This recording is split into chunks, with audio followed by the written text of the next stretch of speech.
Qué bueno. Gracias, Dios. Los niños pueden pasar con... ¿Quién es? Con Juan. Miren qué equipo, ¿eh? Juan, Julián, Leticia. No hay muchos hoy, son poquitos. Hasta 9 años todos los chicos pueden pasar. Así que...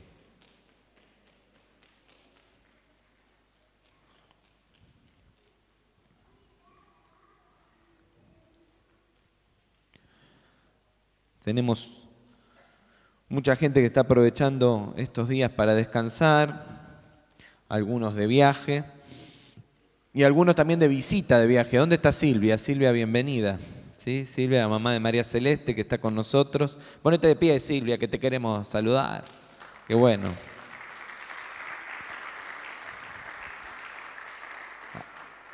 ¿Alguna otra persona que yo no sepa que está acá? Bien, Vanessa, ¿cómo su nombre? Álvaro, bienvenido Álvaro también. Muy bien. Me parece que hay onda ahí, me parece. La mamá de Gustavo, ¿dónde está la mamá de Gustavo? Bienvenida también, póngase de pie. Sí. Con su esposo son pastores también, bienvenidos, qué bueno que estén con nosotros. La mamá de Gustavo Ajeito, que está allá arriba haciendo sonidos, ¿sí? Y está Gustavo, hermano de Virginia, nuestro tío, ¿sí? Bienvenido también, de Carlos Paz. Así que, bienvenidos todos. Qué bueno. Bueno, no sé para dónde va a salir lo que les voy a compartir hoy, porque tengo tantas cosas que quisiera decir. Y Dios nos ha estado hablando tanto y me sigue hablando, nos sigue hablando. Ayer a la tarde fuimos a hacer una visita y Dios fue tan bueno y tan claro con Rosa y conmigo acerca de algunas cosas que estamos viviendo. Qué bueno es cuando uno va con la idea de dar y recibe, ¿no es cierto? Porque esa es la maravilla de las cosas que Dios hace. Íbamos dispuestos a dar, a llevar una palabra, y el Señor también nos habló a nosotros. Y esa es la riqueza de la forma en la que el Espíritu Santo obra.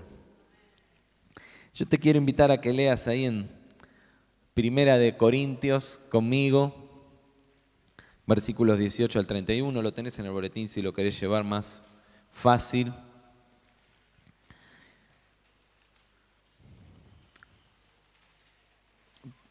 Es el apóstol Pablo escribiendo a la iglesia de Corintio, empieza diciendo así en este pasaje, después vamos a hacer un poquito más de contexto en torno a la situación, pero comienza diciendo así: me explico, el mensaje de la cruz es una locura para los que se pierden, en cambio para los que se salvan, es decir, para nosotros, este mensaje es el poder de Dios, pues está escrito: destruiré la sabiduría de los sabios, frustraré la inteligencia de los inteligentes. ¿Dónde está el sabio? ¿Dónde el erudito? ¿Dónde el filósofo de esta época? ¿No ha convertido Dios en locura la sabiduría de este mundo? Ya que Dios, en su sabio designio, dispuso que el mundo no lo conociera mediante la sabiduría humana, tuvo a bien salvar mediante la locura de la predicación a los que creen. Los judíos piden señales milagrosas y los gentiles buscan sabiduría, mientras que nosotros predicamos a Cristo crucificado. Este mensaje es motivo de tropiezo para los judíos y es locura para los gentiles. Pero para los que Dios ha llamado, lo mismo judíos que gentiles, Cristo es el poder de Dios y la sabiduría de Dios. Pues la locura de Dios es más sabia que la sabiduría humana y la debilidad de Dios es más fuerte que la fuerza humana. Hermanos, consideren su propio llamamiento. No muchos de ustedes son sabios según criterios meramente humanos, ni son muchos los poderosos, ni muchos los nobles de cuna. Los de noble cuna. Pero Dios escogió lo insensato del mundo para avergonzar a los sabios, y escogió lo débil del mundo para avergonzar a los poderosos. También escogió Dios lo más bajo y despreciado, y lo que no es nada, para anular lo que es, a fin de que en su presencia nadie pueda jactarse.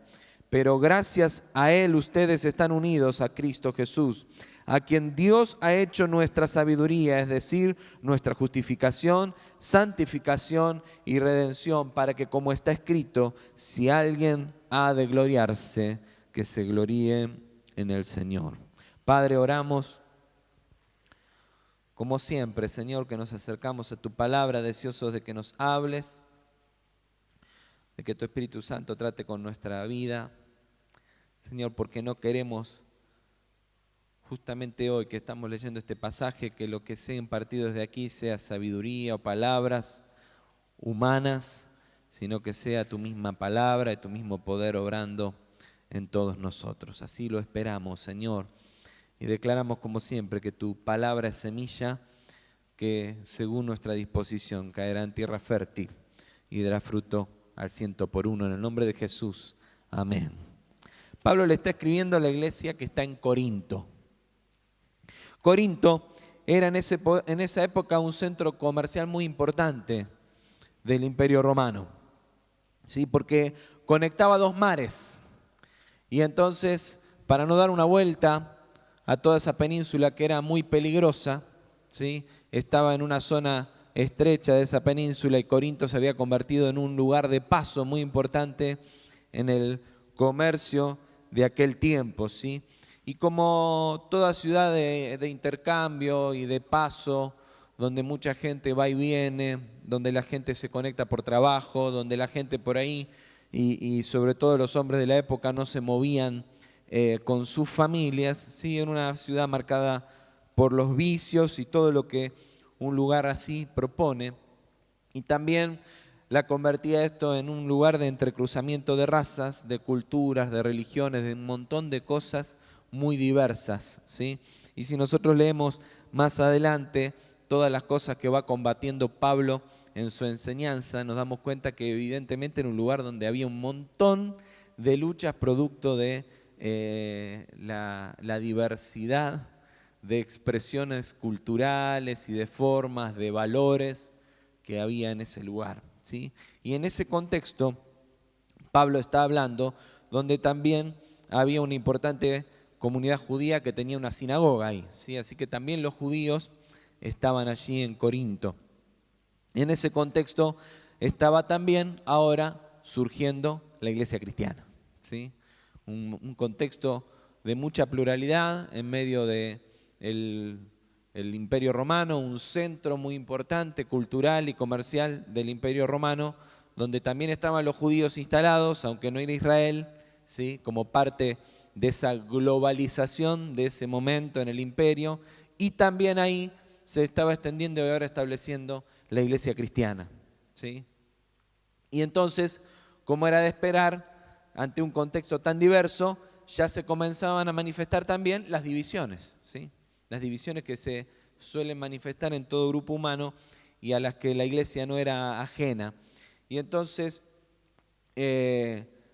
Pablo, ¿sí?, es preciso y claro en este mensaje, tratando de disolver, ¿sí?, estos primeros intentos de separación. Y ustedes lo ven ahí en los versículos previos. Si leen el capítulo 1, Pablo comienza en un momento hablando de este pasaje que es tan conocido, diciendo, algunos dicen yo soy de Pablo, otros dicen yo soy de Apolo, otros dicen yo soy de Pedro, otros dicen yo soy de Cristo, ¿no? Los más espirituales directamente, no, yo no me identifico con ninguno cristiano, yo soy de Cristo, pero en realidad no con la idea de mostrar la unidad del mensaje, sino como una forma de querer destacarse o mostrarse como los mejores, el mejor grupo, la mejor expresión de la iglesia cristiana allí en el lugar. Y Pablo combate muy fuerte contra esto, ¿sí? Y después entonces quiere abocarse a hablar específicamente de cuál es el verdadero sentir y la verdadera expresión del Evangelio, ¿sí?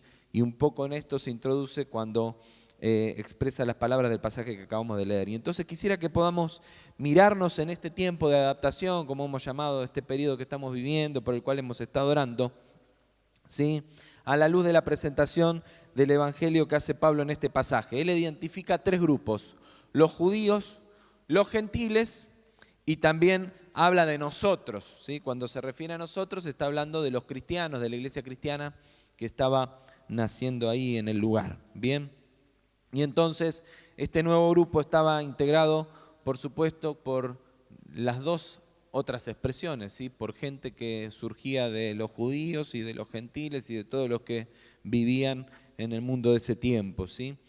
Y Pablo no le da vueltas al asunto, ¿sí?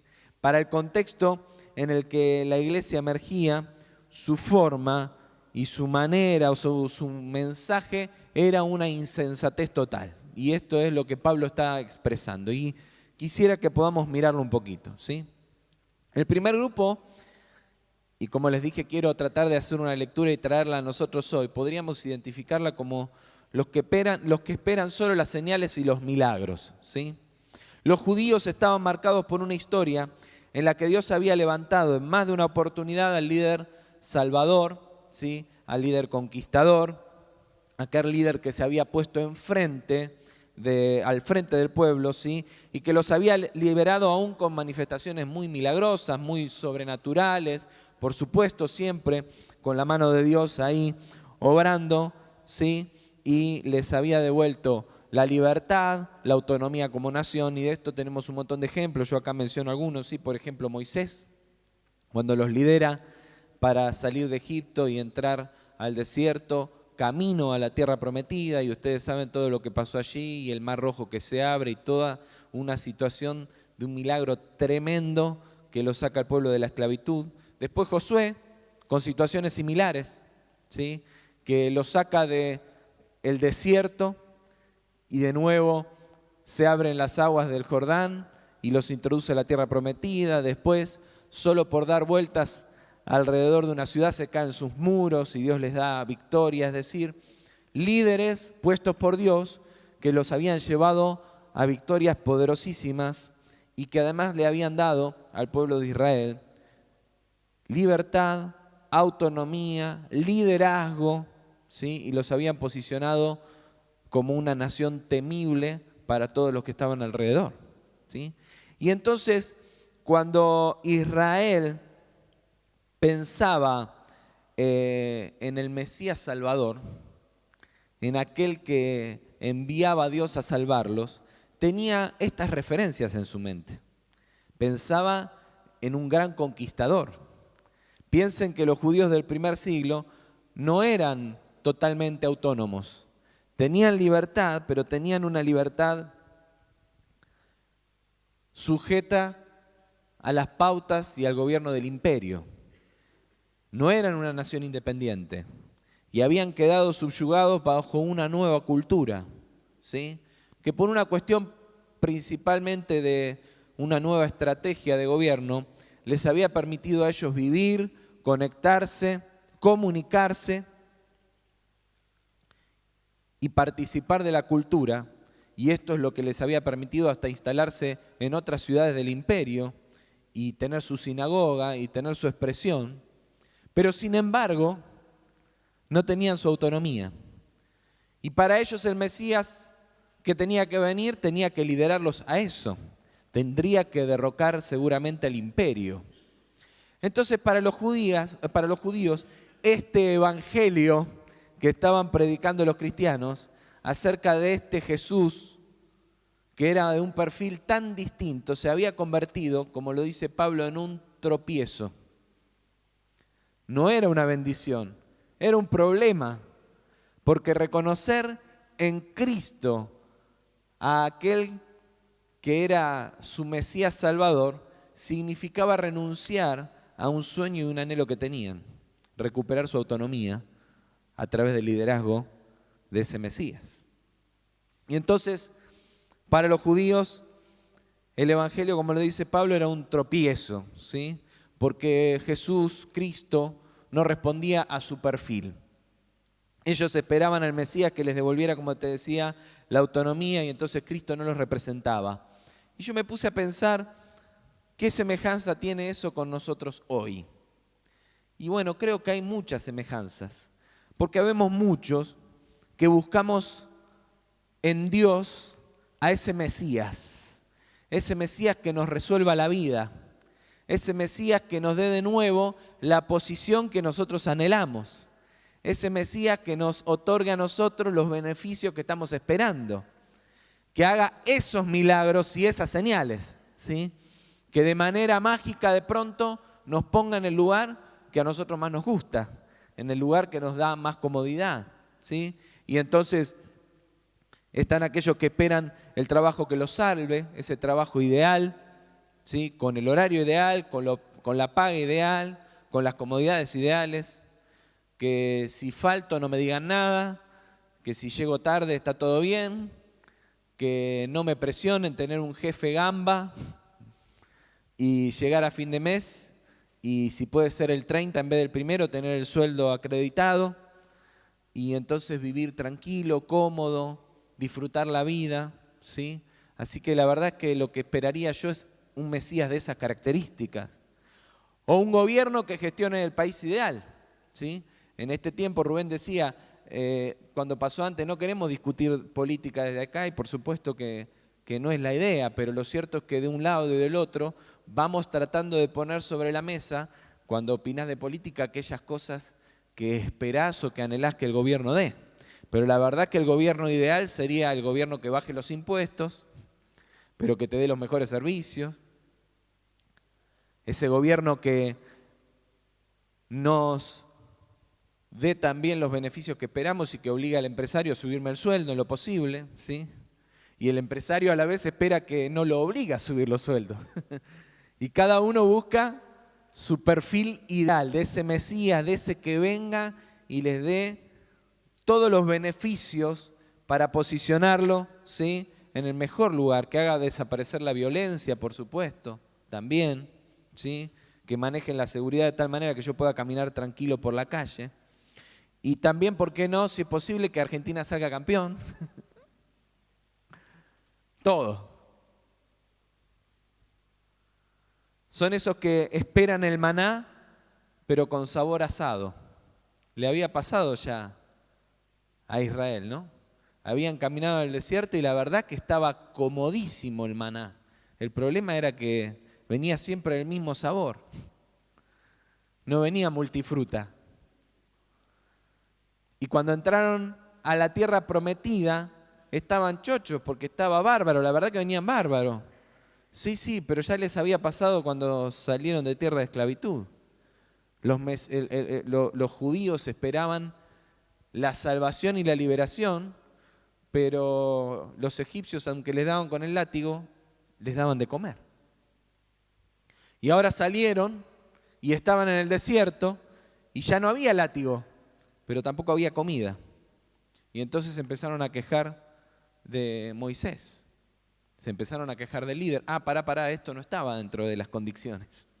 Y después pasó lo mismo, ¿no? Cuando entraron a la tierra prometida, porque al otro día que entraron a la tierra prometida se acabó el maná, o sea, había que volver a laburar la tierra para comer.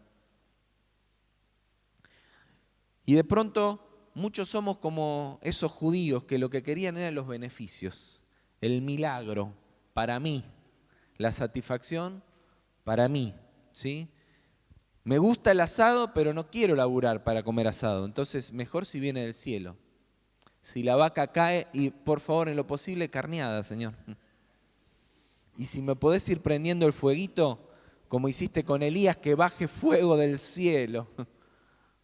Mejor. Queremos la libertad, pero sin precio.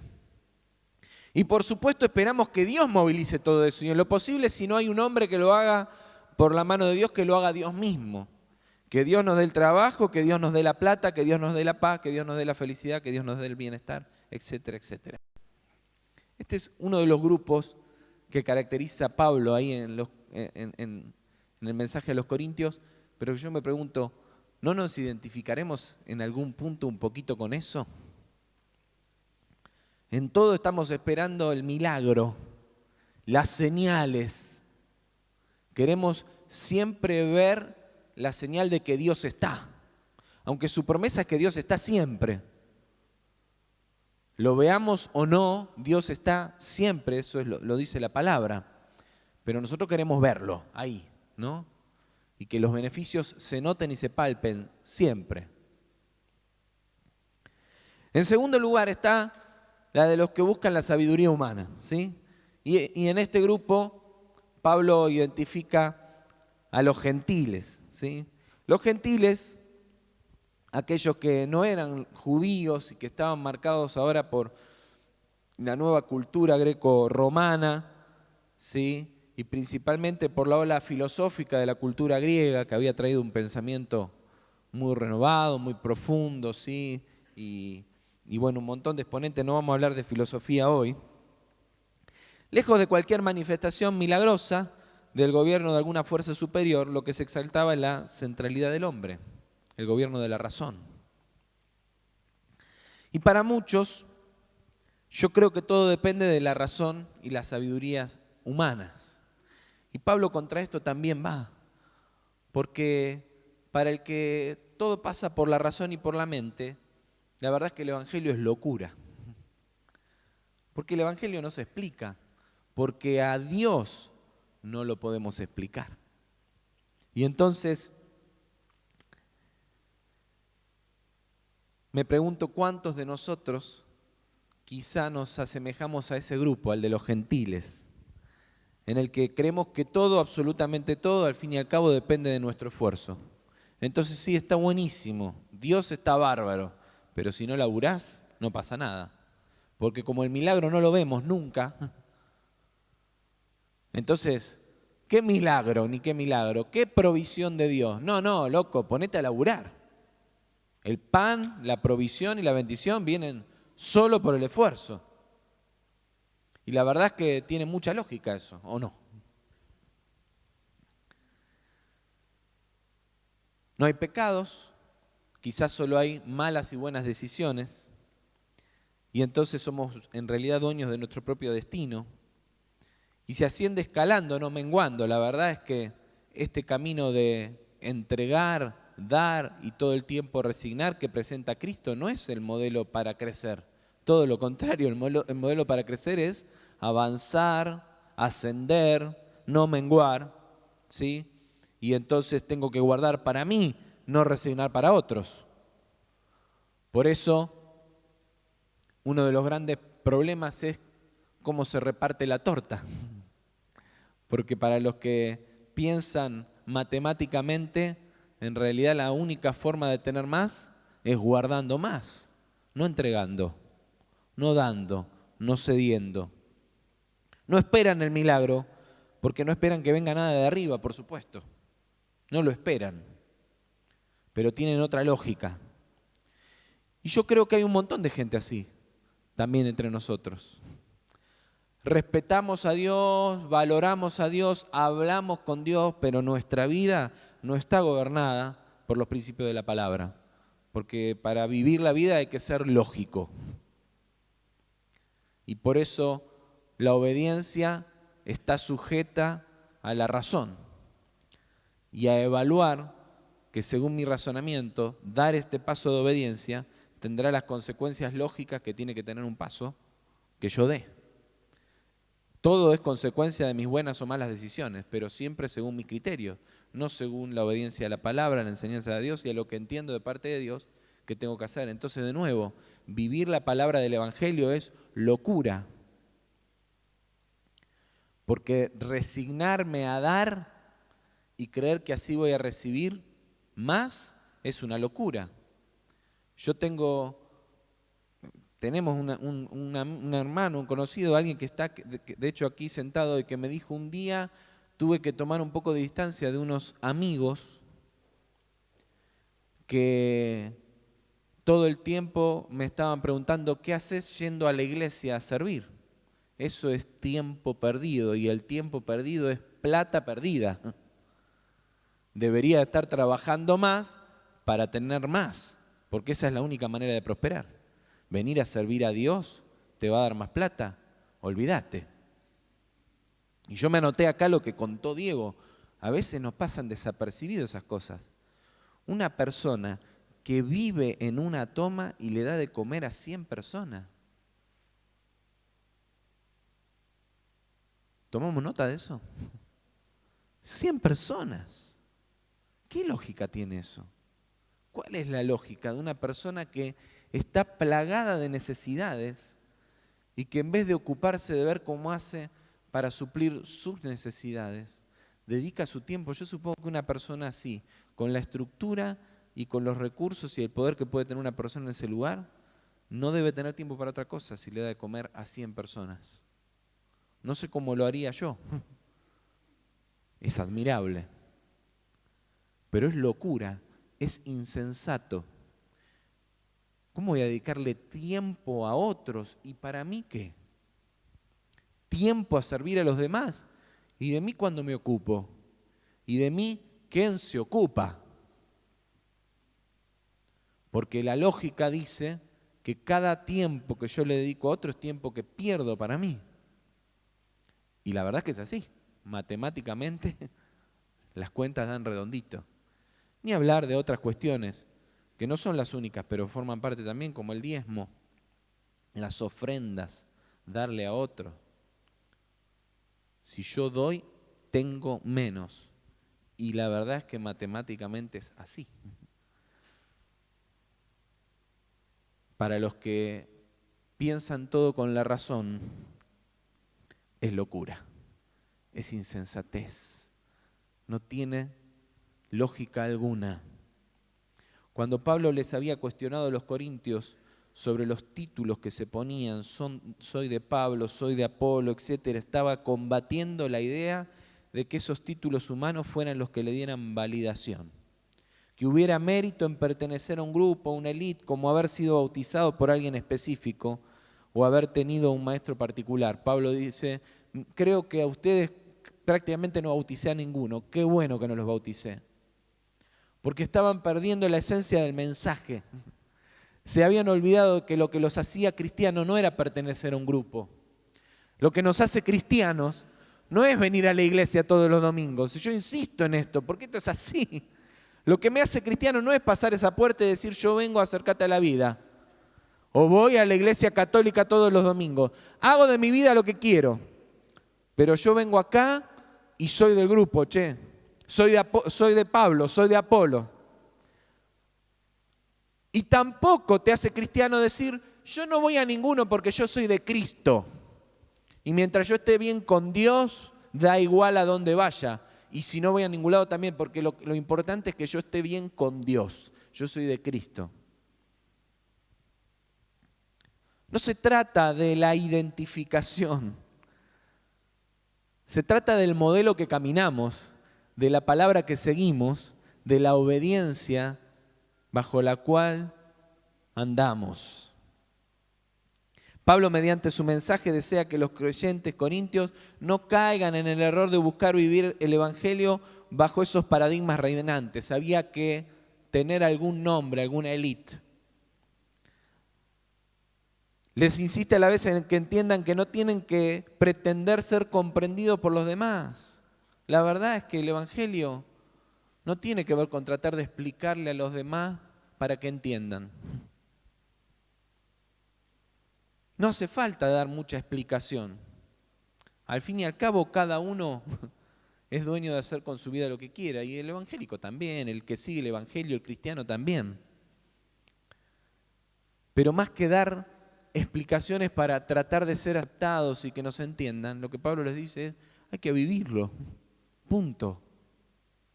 Porque para los que no creen, para los que no caminan este sendero, esto es inexplicable y es locura. Y la verdad es que para mí también.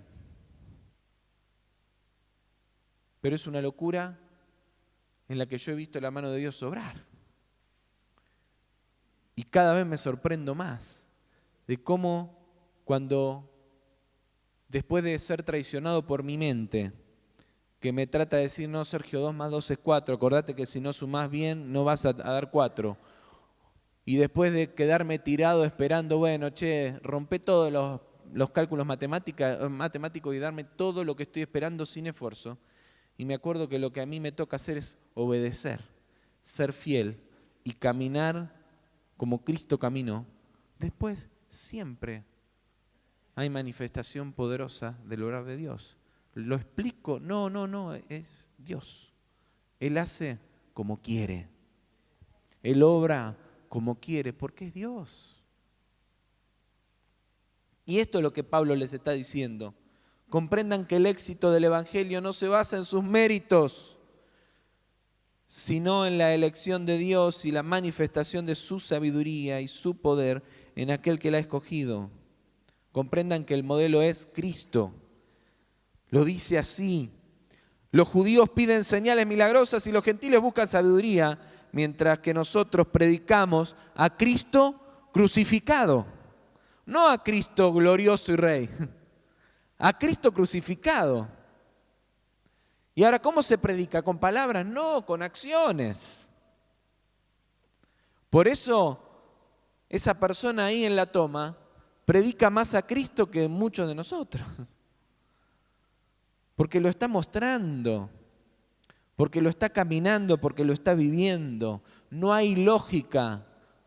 Esa persona podría, con toda justicia y verdad, estar reclamando igual que reclaman muchos otros, pero no tiene tiempo para reclamar, porque le tiene que dar de comer a más de 100 personas.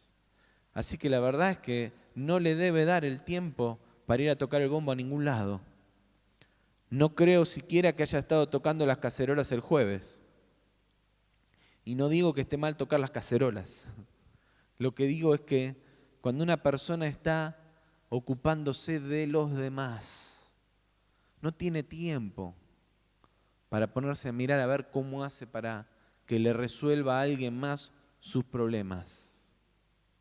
Está mal reclamar que tienen que haber un orden en el Estado, un equilibrio, y que nadie tiene que robar, pero que también tiene que haber justicia social, y todo lo que pudiéramos discutir. No está mal, y Dios levante gente que quiera realmente hacer las cosas bien y para el pueblo. Pero mi seguridad no depende ni del toque mágico del maná que Dios me dé, cómodo mientras salgo todos los días de la choza a buscarlo, y tampoco depende solo de mi esfuerzo y de que yo me esmere y que de una vez por todas sepamos elegir bien para que los que nos gobiernen hagan bien las cosas y punto. Nosotros tenemos un Dios que está por encima de todas las cosas. Y eso es insensato para los que no entienden, para los que no creen. ¿Por qué? Porque no se piensa, porque se vive. La vida en el poder del Evangelio no se sustenta, como te decía, en nuestros méritos, y Jesús lo decía así: como ustedes saben, los gobernantes de las naciones oprimen a los súbditos y los altos oficiales abusan de su autoridad. Pero entre ustedes no debe ser así, y acá está la clave. Al contrario, el que quiera hacerse grande entre ustedes deberá ser su servidor, y el que quiera ser el primero deberá ser el esclavo de los demás, así como el Hijo del Hombre no vino para que le sirvan, sino para servir y para dar su vida en rescate por muchos. La insensatez del Evangelio se basa en el hecho de que aquel que más expresa su esencia no es el más grande, sino el menor. No aquel que fiel a los paradigmas humanos es el servido por los que están bajo su mando, sino aquel que sirve a los demás. Por eso, para responder al llamado de Dios, para adaptar nuestra vida al Evangelio que hemos adoptado, necesitamos entender que estamos llamados a servir y no ser servidos. El Evangelio es victoria, libertad y poder, pero no bajo los parámetros del pensamiento y la sabiduría humana, sino bajo la sabiduría de Dios. Y Dios no mira nuestros méritos para escogernos, sino que Dios busca que nuestras condiciones en sus manos revolucionen los paradigmas terrenales, para que los principios del reino de los cielos gobiernen sobre la tierra. Y esto tiene que ver con lo que Pablo les dice ahí a los corintios. Consideren su propio llamamiento. No muchos de ustedes son sabios según criterios meramente humanos, ni son muchos los poderosos, ni muchos los de noble cuna. pero Dios escogió a lo insensato del mundo para avergonzar a los sabios. ¿Qué significa? ¿Que si hay alguien que es sabio, Dios no lo escoge? No, pero no te escoge por tu sabiduría, te escoge por sus planes. Y no te escoge para levantarte a vos, sino que te escoge para levantar su nombre en alto. ¿Por qué es egoísta? No, porque en Él hay verdadera salvación y verdadera victoria. Y entonces no me voy a destacar por lo bueno que soy, me destaco en Dios cuando su presencia, sus valores, su espíritu se manifiesta en mi vida. Eso es lo que está diciendo. Entonces, ¿podés ser sabio? Sí. ¿Tenés que esmerarte? Sí. ¿Te tenés que esforzar? Por supuesto. Nada viene de arriba. Porque la verdad es que el plan de Dios no es facilitarte la vida. El plan de Dios es que el reino de los cielos gobierne sobre el reino de las tinieblas. Y que todos conozcan que hay un Dios que está por sobre todas las cosas y que Él es Rey. Y que nuestra esperanza está hoy puesta acá en que Él es nuestra roca eterna, nuestra roca fuerte, nuestro refugio. Y que además tenemos esperanza de vida por la eternidad. Gloria a Dios por eso. Pero empieza ahora, no después. Por eso, en este tiempo de adaptarnos, lo que tenemos que adaptar es nuestras conductas al Evangelio que decimos haber adoptado. Y vuelvo acá a este juego de palabras que nos compartió el pastor Daniel González hace 20 días. Tenemos que adaptarnos al Evangelio que hemos adoptado. Y tenemos que tomar decisiones para eso, hermanos. Y viene un tiempo de mucha batalla, de mucha lucha, de mucha dificultad, créelo. Y vos me dices, ¿qué me estás diciendo, pájaro de mal agüero? No, es que siempre que uno se pone a enfrentar una batalla, habrá gente que quiera que no la ganes. Por eso, no me llama la atención que muchos líderes de la iglesia en este tiempo estén con mucho conflicto y mucha lucha. Porque nos pasa así. Porque es parte del proceso. Y es insensato pensar que nos acercamos a Dios para que nos bendiga y que tengamos que luchar. Pero que Dios no nos dijo que no íbamos a ir a la guerra, al contrario. Nos dijo que estamos en guerra, pero que tenemos victoria. De nuevo, pero qué insensatez es que no tiene que ver con pensarlo, tiene que ver con creerlo, vivirlo y con la certeza que viene en nuestro espíritu cuando caminamos según la revelación que Dios ha traído a nuestra vida. Punto y aparte, después todo lo demás, pintémoslo del color que quieras. Pero es tiempo de limpiar. Y te voy a anticipar solamente un poquito para ir terminando de lo que Dios nos ha venido hablando en casa. Porque ya tengo todo un mensaje preparado, pero en mi mente, pero lo tenemos que caminar. Pero hace algunos meses atrás, en casa aparecieron unas ratitas. ¿Nunca te apareció en tu casa alguna? En mi casa sí aparecieron. Y encima, como estamos en obra, vieron todos alrededor, así que se van moviendo y van buscando los lugares más calentitos. Resulta que a mí me habían informado mientras habíamos estado de viaje de que había aparecido alguna y yo por no darle susto a Rosa no le dije nada, total ya la habían eliminado. Y estábamos de viaje. Y unos amigos que tuvieron que ir a casa se la encontraron y hasta me mandaron el videíto todo y yo dije no le digo nada. Pero no hay nada oculto que no salga a la luz. Así que una mañana me llama Rosa y me dice, Sergio, abrí el tacho de basura y saltó una. Pero no saben todo lo que Dios nos habló unos días después. Porque como había mucho por ordenar, escombros, cosas que habíamos guardado porque por ahí después servían y que teníamos que usar, limpiar, y el bajo escalera se había convertido en ese rincón, ¿vieron? Donde uno tira todo lo que en algún momento hay que acomodar. Y entonces, como no se ve, vos entrás, qué linda la casa, sí, pero no mires así debajo de la escalera, ¿no? Así que contratamos contenedor, contraté unos muchachos que vinieron a darnos una mano y nos pusimos a limpiar. Y Rosa me dice, Sergio, qué tremendo, porque vos fíjate que la aparición de esto nos obligó a empezar a ordenar y a limpiar y a atender pendientes, que no era que no queríamos, pero uno lo va postergando, ¿no? Porque dice, bueno, ya va a llegar ese momento. Total no se ve, está ahí, está guardado. Pero la verdad es que nos da un asco pensar en sacarlas. Y efectivamente habían hecho sus guaridas ahí abajo de la escalera, así que cuando empezamos a sacar en un momento asomaron. Y nos dio un asco. Pero ese hombre al que le habíamos pedido ayuda para que venga a sacarla, para que venga a ayudarnos a limpiar, vino y entró y las agarró y las sacó. Y Rosa ayer me dice, eso es otra enseñanza más. Porque Dios siempre está oportuno para venir y hacerse cargo. Pero nosotros tenemos que primero disponernos a limpiar y pedirle ayuda para que nos ayude a limpiar. Y la otra parte de lo que Dios nos está hablando lo voy a contar después, porque ayer entendimos que hay otras cosas más que Dios nos está mostrando de nuestra casa. Pero yo te quiero hablar de lo que estás viviendo en este tiempo, porque yo sé que hay muchos que se pusieron a adaptar y a limpiar y empezaron a asomar las ratas.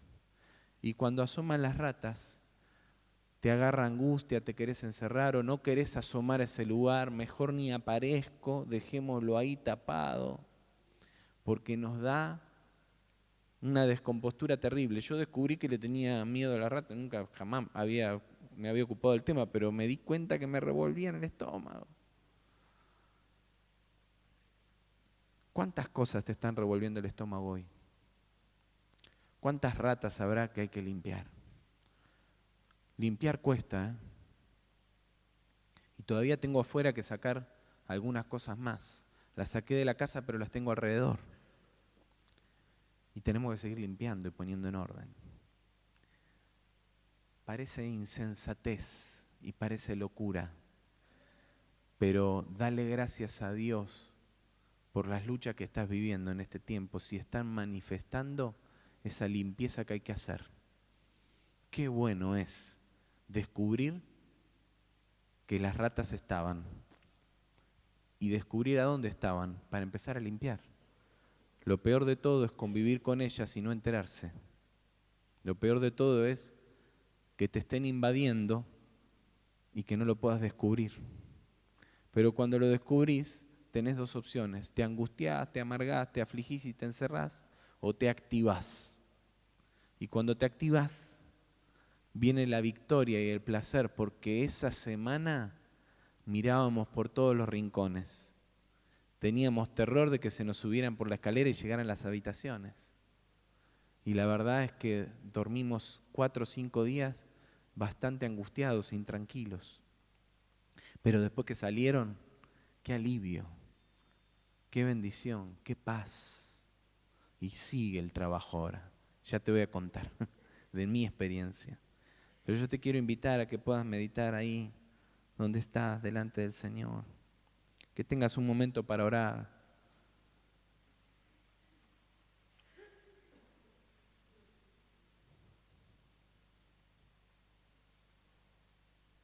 Y quizá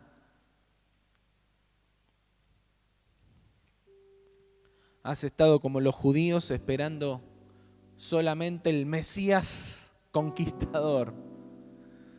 Y no te cerraba este Mesías que también hay que seguirlo en su camino hacia abajo. Este Mesías crucificado, este que se entregó, que dio su vida por los demás. No vino para ser servido, sino que vino para servir. No vino para estar al frente en el palacio. Vino para caminar por la calle. Claro, ¿qué modelo de rey podía ser este? El modelo de la burla de lo que los decían, dale, rey de los judíos, si pudiste.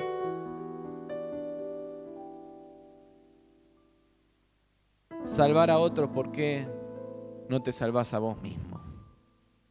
Y esa es la locura del Evangelio y la insensatez.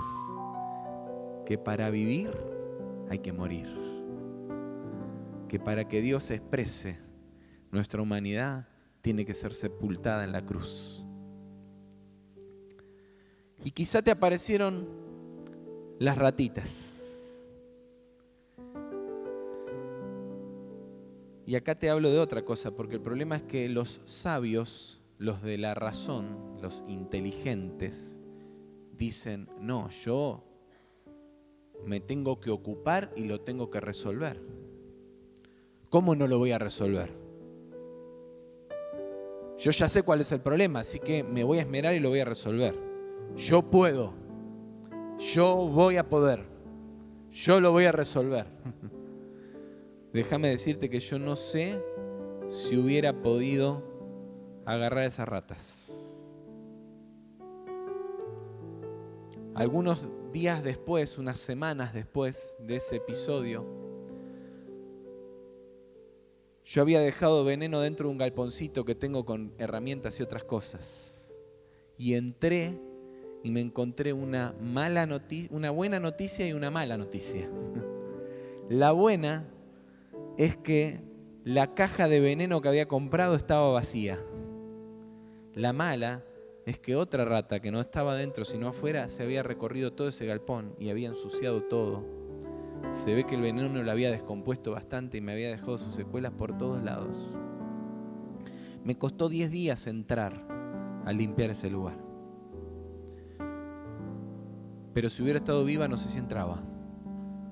No saben el tiempo que me costó tomar el coraje de ir a sacar el cadáver. Me costó.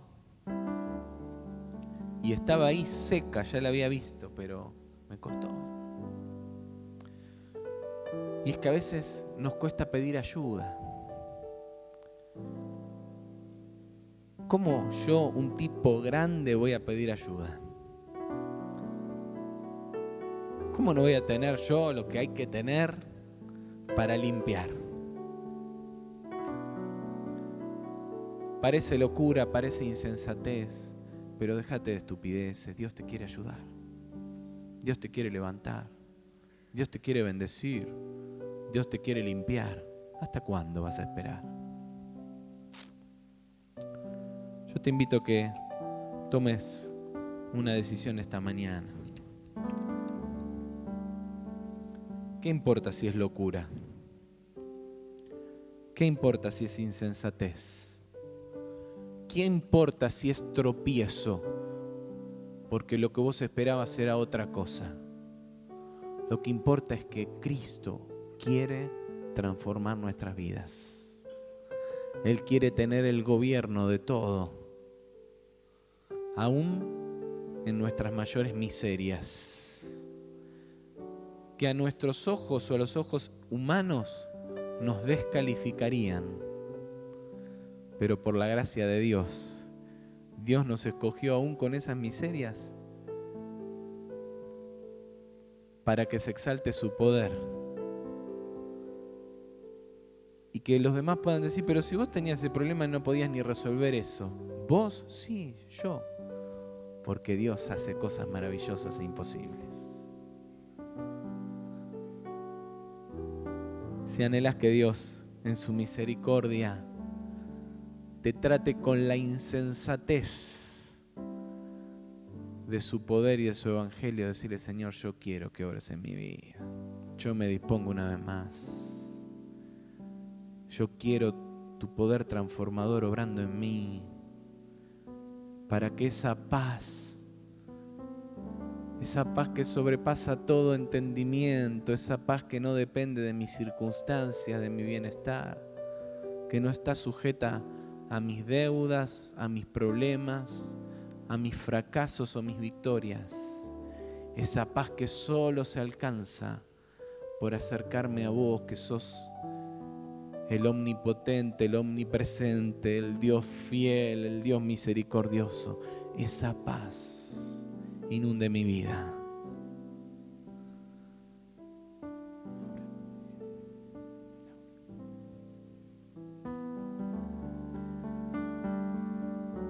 Y si querés, renovar tu compromiso con el Señor. Ya te lo había dicho Rubén antes y yo te lo repito.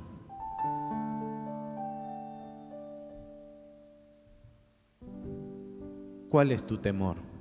¿Qué es lo que te falte? ¿Qué es lo que te angustia? No te angusties, no te afanes. Busca el reino de Dios y su justicia y todo lo que te falte será añadido. Si Dios no es deudor de nadie. Y toma decisiones esta mañana. No para mí, no para los del lado, para el Señor. ¿Qué importa lo que diga el que está al lado? ¿Qué importa si ya te paraste 20 veces? ¿Qué importa? Lo que importa es que hoy Dios te da una nueva oportunidad. Y lo que importa es que, aunque parezca locura y aunque parezca una estupidez y aunque parezca lo que parezca, no hay nada mejor si crees que poder vivir bajo el poder, la gracia y la bendición de Dios. Si querés hacer la prueba, si querés renovar tu compromiso porque lo sabías y te olvidaste, hoy decí: yo lo quiero una vez más, Señor. Yo no voy a mirar con los ojos de los judíos, ni de los gentiles, ni del que está al lado, ni del que no cree, ni del que no entiende, ni del que cuestiona, ni del que se cree que todo lo tiene que resolver por su fuerza. Yo hoy me deposito en tus manos, Dios, para que vos hagas conmigo y a través mío lo que quieras. Si esa es tu oración esta mañana, ponete de pie. Yo ya estoy de pie. Yo ya estoy de pie. Y te acompaño en esto, porque yo le digo a Dios: Dios, yo quiero que vos hagas tu obra en mi vida. Sí, Señor, lo anhelo, Rey.